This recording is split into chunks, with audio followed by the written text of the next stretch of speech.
Kasih karunia dan damai sejahtera dari Allah Bapa dan Tuhan kita Yesus Kristus senantiasa ada pada kita sekalian. Amin. Bapak Ibu Saudara yang dikasihi Tuhan, sampailah kita pada persekutuan doa terakhir pada masa Paskah tahun 2021, yaitu persekutuan doa ketujuh dengan tema Ya Bapa, ke dalam tangan-Mu lah kuserahkan nyawaku. Marilah kita persiapkan hati kita dengan mengambil waktu sejenak untuk bersaat teduh.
Sebelum menerima firman Tuhan, baiklah kita tundukkan kepala sejenak untuk memohon pertolongan Roh Kudus agar memimpin, membimbing kita dalam persekutuan kita.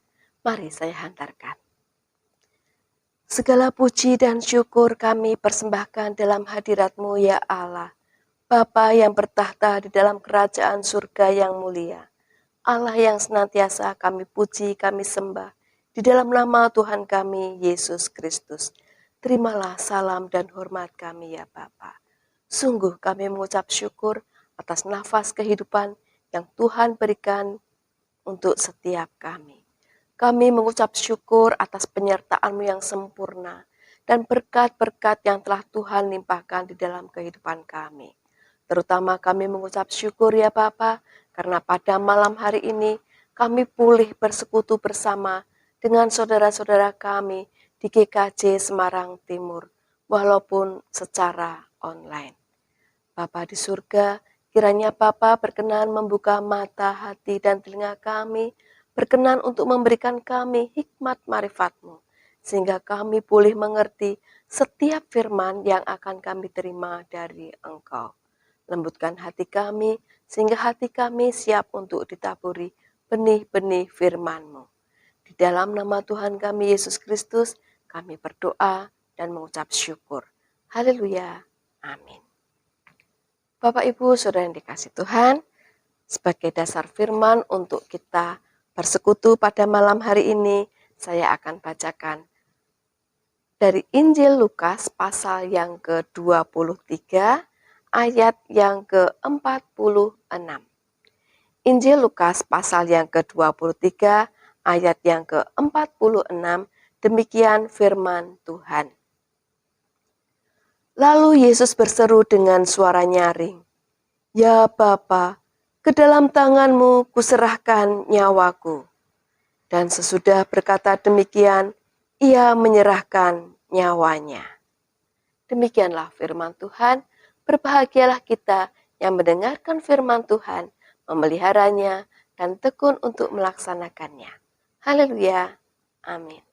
Ya Bapa, ke dalam tangan-Mu kuserahkan nyawaku. Kalimat ini merupakan kalimat terakhir Tuhan Yesus sebelum menyerahkan nyawanya di atas kayu salib. Ada beberapa hal yang menarik di ayat 46 ini Bapak Ibu Saudara, mari kita cermati.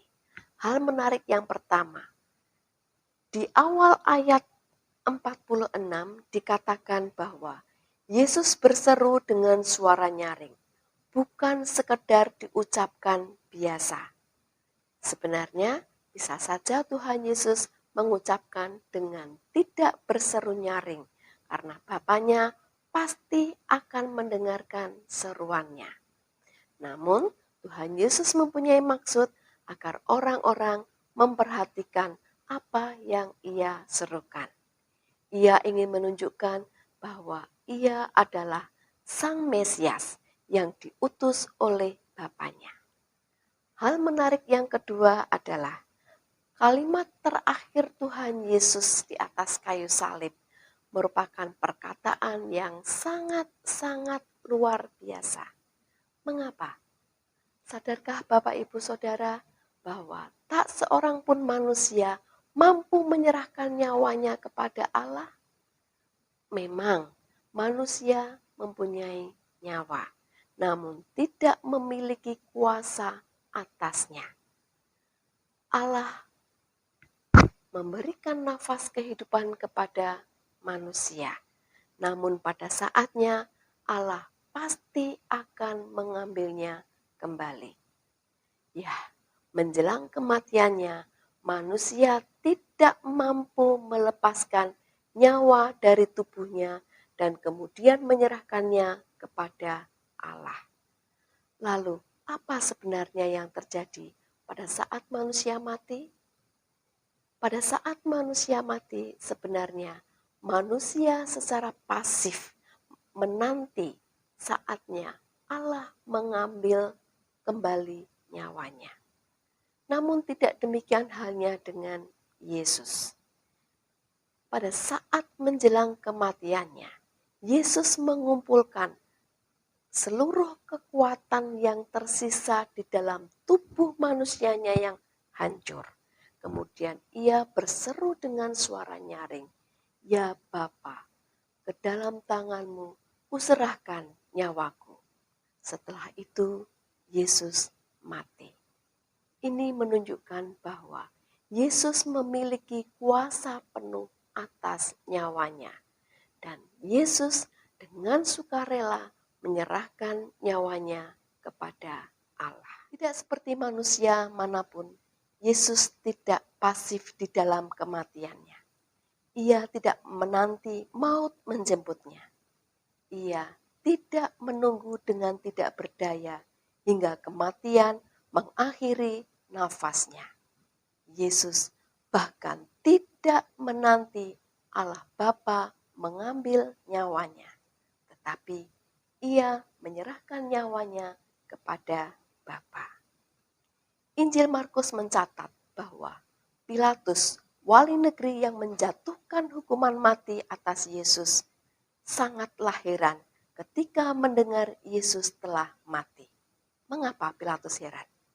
Pilatus heran karena tidaklah wajar apabila orang yang disalibkan mati dalam waktu hanya beberapa jam saja. Karena penyaliban adalah hukuman mati yang begitu kejam dan membunuh secara perlahan. Dibutuhkan waktu sekitar 3 hari hingga akhirnya orang yang disalib itu mati karena kelaparan, keletihan, kehausan, penderitaan, dan kehabisan darah. Dari sudut pandang ini sangatlah mengherankan. Mengapa Yesus mati begitu cepat? Ya, Yesus mati bukan karena salib, tetapi Yesus memutuskan bahwa ia menyerahkan nyawanya kepada Bapa dan mengakhiri karyanya di atas kayu salib di Bukit Golgota. Bukan hanya itu saja, setelah Yesus mati, terjadilah gempa. Hal menarik ketiga dari ayat 46 ini adalah Yesus menggunakan kalimat bapa leluhurnya, yaitu Daud, sebagai kalimat terakhir sebelum menyerahkan nyawanya di atas kayu salib. Di sini Yesus mau menunjukkan bahwa Roh Kristuslah yang disaksikan oleh para nabi dalam kitab Perjanjian Lama. Dan Yesus mau menunjukkan bahwa Ia telah datang untuk menggenapi firman itu. Bapak, Ibu, Saudara yang dikasihi Tuhan, Yesus menghadapi kematian dengan menyerukan firman Allah. Ini artinya bahwa Yesus mau mengajarkan kepada kita bahwa kita harus senantiasa ingat dan menyerukan firman Allah di dalam menghadapi setiap pergumulan, setiap kesulitan, bahkan pada saat menjelang kematian. Ya Bapa, ke dalam tangan-Mu lah aku serahkan nyawaku. Yesus sengaja memakai kalimat itu untuk menunjukkan perannya sebagai perantara. Ia hendak menyerahkan dirinya sebagai korban penebus salah bagi kita, untuk memberikan nyawanya menjadi tebusan bagi banyak orang, yang oleh Roh yang kekal telah mempersembahkan dirinya sendiri. Yesus adalah imam dan sekaligus korban persembahan itu. Jiwa kita ada di bawah hukuman, dan jiwanya harus dijadikan tebusan untuk melepaskan penghukuman itu. Harga mahal harus dibayarkan ke tangan Allah sebagai pihak yang dirugikan oleh pelanggaran dosa itu. Dialah yang membayar lunas semuanya itu kepada Allah. Dengan kalimat itu, Ia pun mempersembahkan korban, seolah-olah Ia mengulurkan tangannya ke atas kepala korban itu dan menyerahkannya. Aku meletakkannya, membayarkannya ke dalam tangan-Mu. Ya Bapa, terimalah nyawaku dan jiwaku sebagai ganti nyawa dan jiwa para pendosa yang kutebus melalui kematianku. Yesus mengungkapkan kerelaannya untuk mempersembahkan nyawanya sendiri, seperti yang ditunjukkannya pertama kali ketika hal itu diajukannya kepadanya. Sungguh, aku datang untuk melakukan kehendak-Mu, yang olehnya kita dikuduskan. Dengan melihat Yesus, kita melihat manusia pertama dalam sejarah yang menerjunkan diri ke dalam kegagalan tanpa kegentaran. Yesus telah menjadi teladan bagi kita bagaimana menghadapi kematian.